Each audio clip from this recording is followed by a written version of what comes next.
Sanjay vegetable and किचनमध्ये आपलं स्वागत आहे। चला आज करते मी सूपसाठी मी घेतले 2 टमाटे, थोडं गाजर, थोडं डांगर, एक बीट आणि थोडे 5-6 काळी मिरी। चला मी आधी कापून घेते।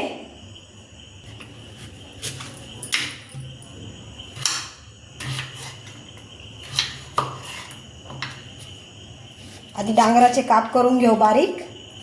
डांगर सूपमध्ये टाकल्यावर छान चव येते, घट्टपणा पण वेगळा येतो। आवडलं तर करून बघा तुम्ही बी।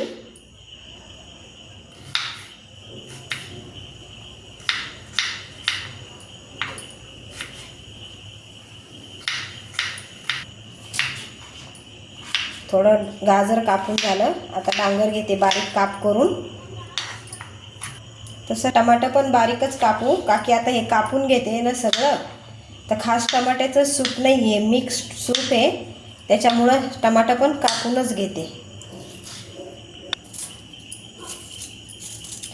बीट तसं चांगलंच आहे खायला, तसा कलर खूप आवडतो बीटचा, मस्त त्याच्यात लाल रंग येतो एकदम मस्त।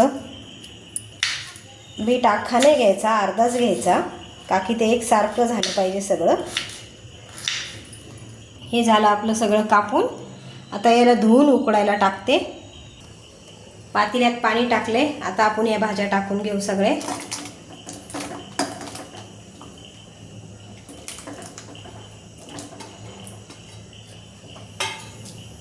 त्याच्यात थोडे मिरे टाकून घेऊ। आता याला छान 10 मिनिटं उकळू देऊ, म्हणजे भाज्या छान उकळत्या। बघू आपण आपलं सूप शिजलंय का।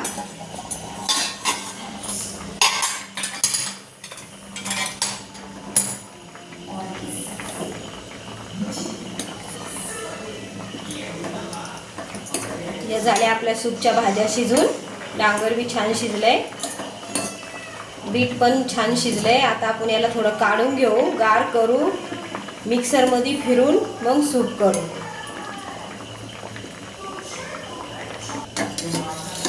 आता या भाज्या काढून घेऊ आपण मस्त।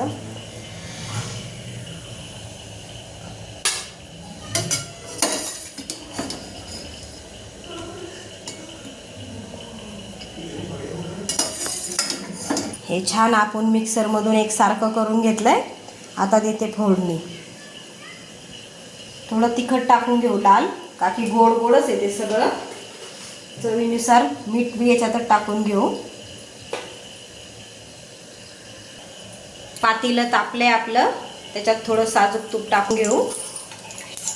तुपाची फोडणी देऊ, छान लागतं।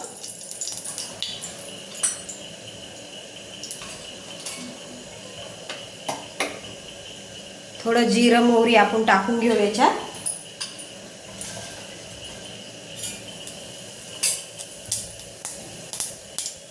आता आपलं सूप टाकू।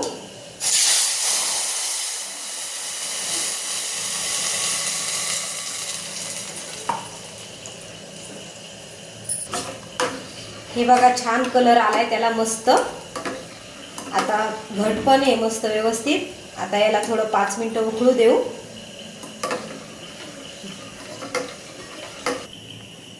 छान आली उकळी, आपलं सूप झालं तयार। आता दाखवते।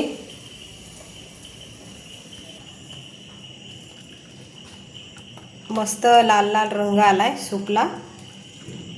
आता पावसाचं वातावरण जास्त चालू आहे, म्हणून गरम सूप प्यायला मस्त लागतं।